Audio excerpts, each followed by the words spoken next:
大事。顔で幸せだ。お店ここでやってるんですか？もうずっと生まれも育ちも沖縄？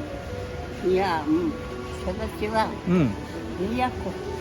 今日横浜から来てるんです。あ、そうね。うん。でも今日あいにくのこの雨の天気で、だからね、うんあんたが雨持ってきて僕が幸せよ。幸せ？なるほど。そっか。幸せと思いなさいね。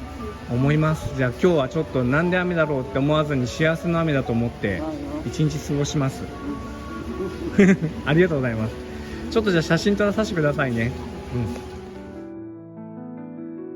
お母さんの人生の中で幸せだなと思った時ってどんな時です？毎日幸せ。毎日幸せ？